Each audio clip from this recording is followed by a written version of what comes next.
The winter came early with a great deal of cold and wet. There was snow, sleet or rain almost every day for weeks, changing only to keen driving winds or sharp frosts. We all felt it very much. When it is a dry cold, a couple of good thick rugs will keep the warmth in us. But when it's soaking rain, they soon get wet through and are no good. Some of the drivers had a waterproof cover to throw over us. This was a fine thing, but some of the men were so poor that they could not protect either themselves or the horses, and many of them suffered that very much that winter. When we horses had worked half the day, we went to our dry stables and could rest, whilst drivers had to sit on their boxes, sometimes staying out as late as 1 or 2 o'clock in the morning, as if they had to wait for a party.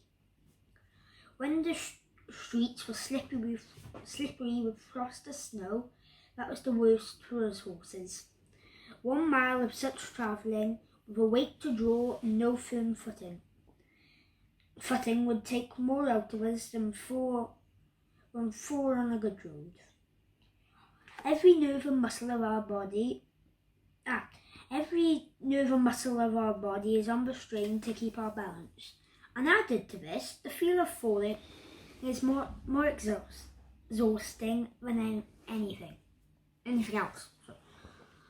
If the roads are very bad indeed, our shoes are roughed, but this makes us feel nervous at first. When the weather is very bad, many of the men would go and sit in the tavern close by and get someone to watch for them. But we also often lost a fare in this way and could not, as Jerry said, be there without spending money. He never went to the Rising Sun. There's a coffee shop near where he now and then went, or he bought an old man who came to our rank with tins of hot coffee and pies. It was Jerry's opinion that spirits and beer made a man colder afterwards, and that dry clothes, good food, cheerfulness, and a comfortable wife at home were the best things to keep a cabman warm. Polly always supplied him with something to eat when he could not get home, and sometimes he would see little Dolly peeping from the corner of the street, and to make sure if father was on the stand. If she saw him, she would run off at full speed and soon come back with something in a tin or basket, some hot soup or pudding that Polly had ready.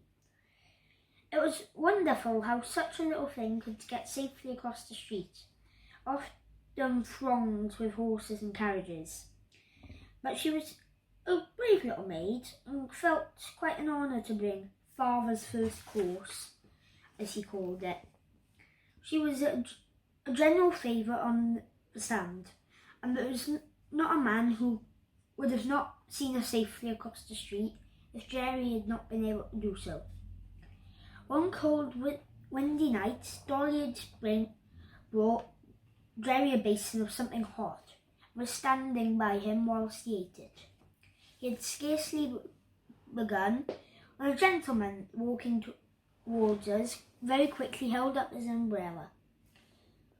Jerry touched his hat in return, gave the basin to Dolly, and was taking off my cloth, when the gentleman, hasting up, cried out, No, finish your soup, my friend.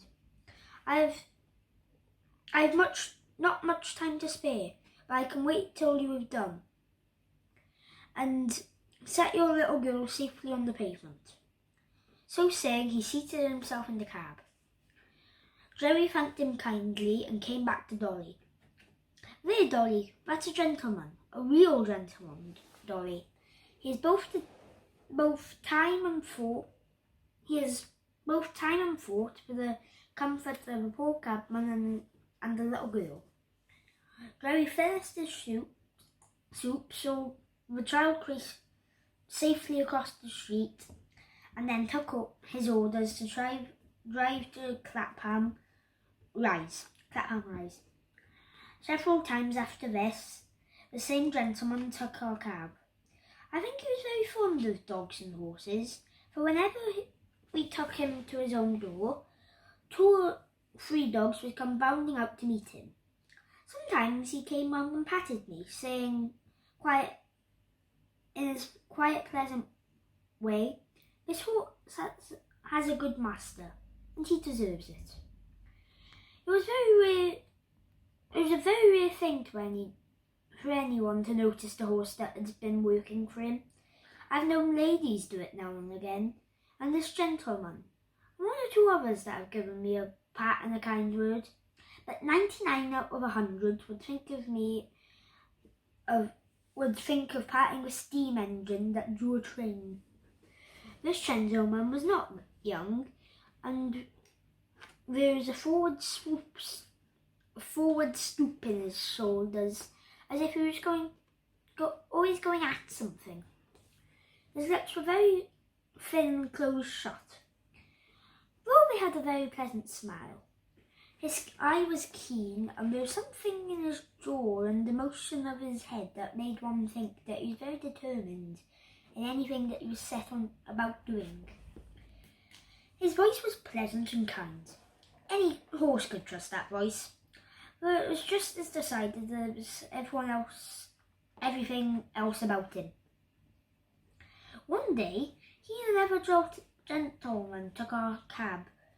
They stopped in a shop in our street, and whilst his friends went in, he stood at the door. A little ahead of us, on the other side of the street, a cart with 2 very fine horses was standing before some wine vaults. The carter was not with them, and I could not tell how long they had been standing, but they seemed to move that they had waited long enough and started to move off. Before they had gone many paces, the carter came running out and caught them. He seemed furious at them having moved, and with his whip and rein punished them brutally, even beating them around the head.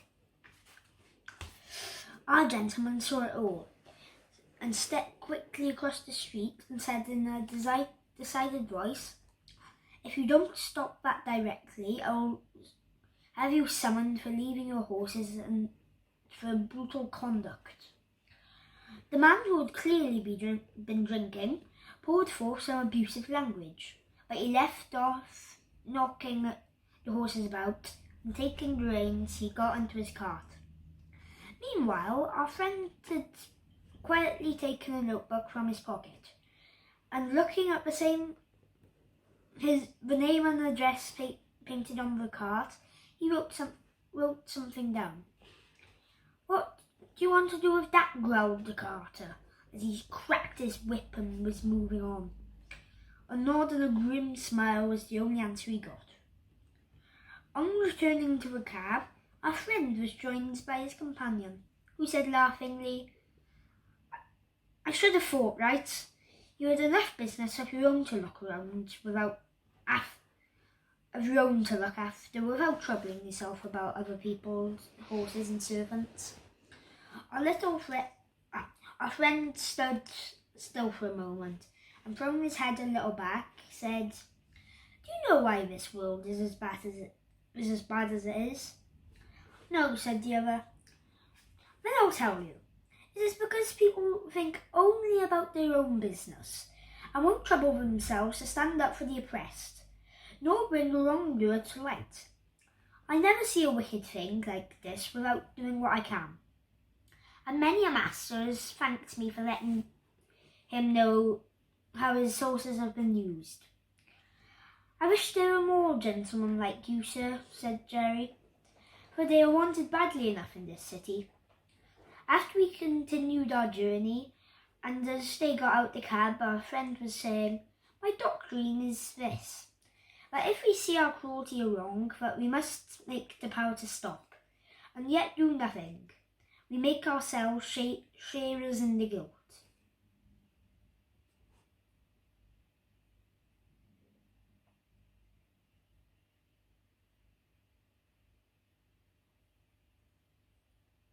Diolch yn fawr. Sy'n nos da?